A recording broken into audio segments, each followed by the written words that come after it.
Hey guys, welcome to Grace for the Journey. So glad to have you here. If it is your first time, welcome, welcome, welcome. If you have been rocking with me for a while, welcome back, welcome back. So today we are going to be diving into a very sensitive topic, especially when we're going through challenges. Trusting God when nothing's making sense, trusting God when He seems like He cannot be trusted. And, sometimes when you go through something happened, the first thing a lot of people like to say is, you know, you have to just trust God. You have to trust the process.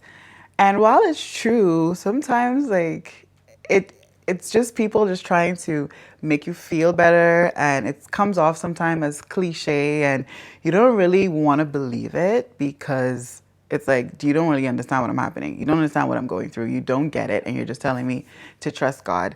So we could actually catch ourselves in a season and we're just looking around in our life and literally nothing is making sense. Or at least nothing is making sense to us from the angle that we can see it from. And you feel like you're crying out and asking for help and reaching out for help to God. It's like, it's just, you just give in silence, right? And we could find ourselves just looking around and asking like, why? Like, what is this? Like, what is this? And that's a lot of times when a lot of people lose their faith. They can actually lose their faith during that time because we're looking with our eyes and we're trying to trust God and we're trying to trust the process. But in reality, like if we're actually real with ourselves, it's like right now, sir, it doesn't look like you can be trusted because you said that this is going to happen, but this happened. You said that by this time, this was going to happen, but it has not yet happened. And we begin to like lose our faith. And if we think about like a relationship with a person, like actual human being, and you think about a time like you may need them most. So imagine yourself like going through something and you reach out to maybe your spouse or you reach out to a close friend, a family member, someone who like know is down with you, that you know they have your back. And imagine pouring out your heart to them, telling them like, I'm going through this. I need you right now. Can you come through? And they like either don't respond or give you like a one word answer. I don't know if y'all ever like text somebody and you text like 5 paragraphs and you get like a one liner.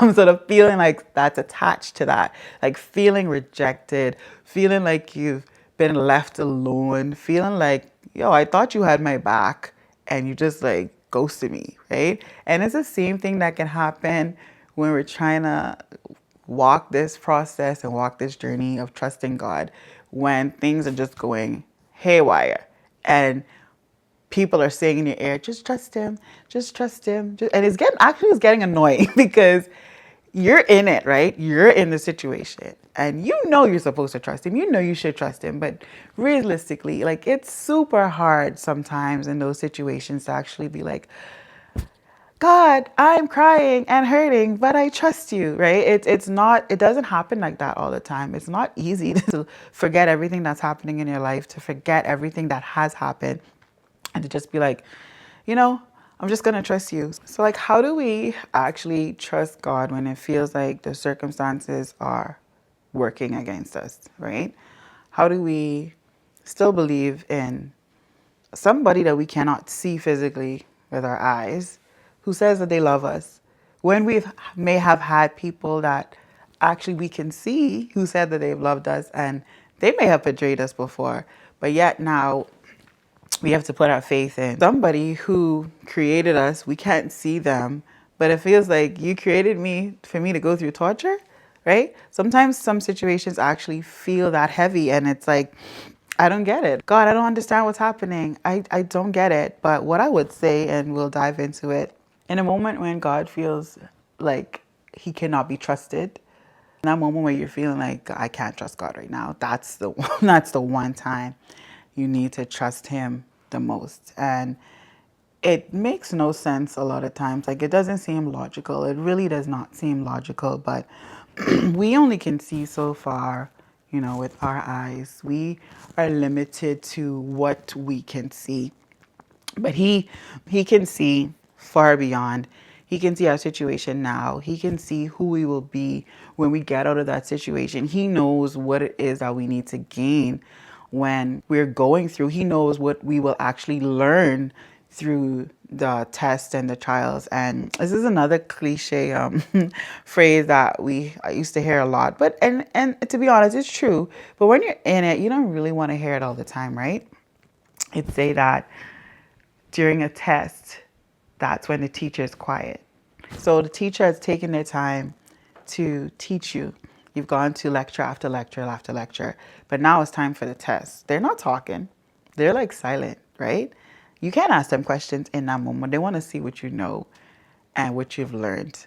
And as much as we don't want to hear it all the time, some of the tough situations, some of those tough things that we're going through, when we feel like we've been left alone and God just left us and abandoned us, He's the closest, but He's quiet, right? If you think about, for those of you that are parents, if you think about how we can sometimes raise kids as they're getting older, so imagine a little child that fell down. If when you rush them and give them that attention immediately, then they just start crying because you're rushing to them and now all their emotions are coming up. And you may do that for the first couple falls, right? But as they get older and older, sometimes you kind of like try to hide. So they fell, but you're kind of hiding in the back to be like, are they going to cry? Are they going to cry? How are they going to handle this before you actually jump in? And if you see them get up, sometimes they may peek at you. They may look to see, did mommy see? Did daddy see? And you act like you're not looking, so they can't see you looking. So they just get up and just keep going, right? So sometimes I feel like that's what God is doing. Like He's just watching in the corner, like, I wonder how my child's going to handle this situation because I know they're strong enough for it. I know I deposited strength in them and capacity in them to handle this breakup, to handle this loss of the job because there's something I want them to learn from it. But let me see what they're going to do.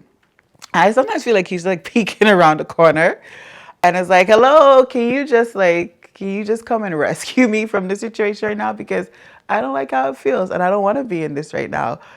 So some of these situations God is given silent, and I've come to realize that a lot of those times when He's actually silent is because He knows we can handle it. I don't think He's gonna do what we can do. The Bible says that His strength is made perfect at our weakness. So now when we can't handle it, that's kind of like when He steps in. But when He's quiet and when we're crying out, it's almost like He's like, I got this. You got this. I know you can handle your part. You do your part. I'm working it out on the back end. And if we really look back at, our situations and our past wins, if we actually take the time to look back, we probably felt the same way that we're feeling right now about something else, about 5 other things. But sometimes we don't take the time to look back at our own testimonies, right? We don't take the time to look back at our own wins, our old wins, because you're past that. He did that, yeah. But now I'm talking about this. I need you to fix this right now. So that's one way trust could be built. If we take that time to actually go back to, you know what? First of all, be honest and be open. It's one thing to have faith, and it's another thing to be fake. If you really are upset with God, it's better He knows anyway. So it's just better to be like, I don't like what's happening right now. I don't understand. You said this, and this is what it's looking like. I don't understand. I don't get it. Now I'm going to tell you, you may get an answer. You may not get an answer. But it's better to be open with your feelings, not acting like, yeah, it's going to work out. It's going to work. When you deep down, you really don't, your faith isn't there. Because you could take the time to build your faith to that. But it's better to be open with God and be like, God, what you're doing right now, I can't trust you. Like, I can't trust this. And I need you to help me to trust you because I know I'm supposed to trust you. But right now, I don't get it. And I'm getting really emotional about this. And my faith is holding on by a piece of thread right now. And I need you to help. It's better to like be open and to speak that way rather than just act like, it's going to work out when you really don't believe it. Now, as you grow and then as you start to like build that trust back up, and of course we have to speak and we have to declare that things are working out, things will work well. Even, sometimes we may not believe it fully, but we start to declare it. One of the hardest, I guess, things to also have to go through when it comes to trusting God is when you're believing God for something and other people around you are getting it. As much as you may be a person who doesn't compare yourself to others, you may be a person who actually does stay in your lane. In that time when you're trusting God for a particular thing, but it seems like everyone else is getting it. Everyone else is getting it. Everyone else is getting it. And sometimes they're not even, that's not even something they're praying for. It's just like an added benefit to them. But you're like praying for it and waiting for it. It's hard sometimes to believe, like, God, is this actually going to happen for me? Are you actually going to give this to me? Do you love me enough to give me what you're giving to everybody else? So that's something that also could affect our trust with him. But like I said before, if we look back at our past stories and look back at what he has already done for us and look back at where he's already brought us out of and where we have come from before, and that takes, you have to be intentional about that. That's not going to come naturally. You might not even enjoy the process at the beginning. You may have to be intentional and be like, I'm going to sit down and I'm going to think about the things that were stressing me before, the things that I felt like I could never get out before, but I got out. It takes intentionality for that to happen. So once we can do that, then the trust can be rebuilt. Because if you think about, I'll go back to like an actual relationship with a physical person. The trust is broken when you've been let down and you've been let down and you've been let down. There's a track record to be let down. But if we start to look at somebody who maybe it looked like they were letting us down, but behind the scenes, they were doing something for us. They were actually trying to help us. And we look at all the things that this person has done well for us, all the ways they've been there for us and through the hard times and showed up and all this different stuff. That's when trust begins to build back up. So in the same way, we have to look at his track record. We have to look at all the things that he's already done and all of the situations we thought we could never get out of and all the times we thought he could never be trusted. And we look at that and be like, you know what? You actually could be trusted. And it's a very sensitive topic. And it's, like I said, it's caused a lot of people their faith, because we are a people of now. Why wouldn't you want things now? We think about, like, this is a now generation. There's microwave. There's no waiting on, to heat things up on the stove unless, certain foods you may want that way, done that way. This is a fast food generation. Everything has to be quick. Think about like what the internet used to be versus what the internet is now. So waiting, like, don't nobody really want to be waiting for nothing, right? So sometimes that waiting game, that waiting for something that he said he's gonna do, sometimes that could really play with your mind because you want it now. You want it now, but we have to remember that he actually holds times and seasons in his hands. So while we may be feeling like, this is taking too long and I'm getting older, this is taking too long, I've been waiting so long, when he knows the perfect timing, he knows why we have to wait for this thing. He knows if we got this money today instead of 2 weeks from now, we would spend it the wrong way. He knew if we got this job last week that we might end up hating the job because somebody was working there who needed to leave first. Like, all of these things, we don't see all the intricates. We don't see the huge picture. We see what we want and we see what we desire and we see what we think it should be. But we have to realize that he actually sees the bigger picture. He created us. He knows what it is we need. He knows the perfect timing for us. But even beyond that, one of the really, really sensitive parts is, yeah, okay, maybe I didn't get a job when I wanted to get it. Okay, I could deal with that. Maybe I had to wait. I didn't get, I don't know, I didn't get this money when this money was supposed to come. But when it comes to like losing a loved one or something, like losing your house in a fire, God forbid, when it comes to like the things that you would never think God would allow to let happen, right? And you look and you're like, how could you let this happen? You could control everything. You could have like shut this down before this happened. That one, I believe, is those type of situations are really, really, really personal. The feelings that can can get involved in it because, let's be real, like you really don't want to hear anything about trust God. You don't want to hear any of that in those times because it almost feels, how could a God who loves me allow this to happen? But I'll go back and I'll say it again. We don't see the big picture. I don't believe that God is the curator of bad things, but I do believe He's in control and He can change whatever He wants to change. I'm a strong believer. One thing I've been able to and been trying to really hold on to is all things will work together for my good. And sometimes I say it through tears. Sometimes I say it through anger. Sometimes I have to say it a few days before I really believe it again based on, the magnitude of whatever I'm going through. So I do believe that no matter how crazy it is, no matter how devastating it is, I'm learning to hold on to that. This is stupid. This doesn't make sense. Like, I don't get it. This is really ghetto, but this has to work out for my good. I don't know how it's going to work out, but somehow this has to work out for my good, because if it doesn't, then God, that means you're a liar, and your word says that you don't lie.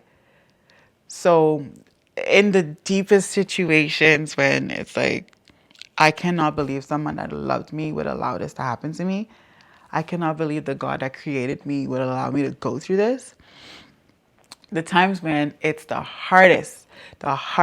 absolute hardest to believe, the absolute hardest thing to actually hold on to, that's the time when we need to believe that He actually loves us and He has our back.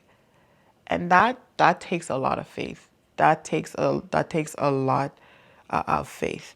That takes a lot of faith to be able to be going through something very devastating, and there's somebody that could change it in a split second, but they choose not to because they want you to grow from that situation, or because they want you to reap a reward that you will not, that you can't see right now, but that was going to come out of that situation. So I just want to encourage you to really trust God. And it's a challenge. It doesn't come easy all the time. And you hear it a lot for those that actually don't believe in God. They'll be like, why would God allow bad things to happen? Why would God allow bad things to happen? But if we could trust Him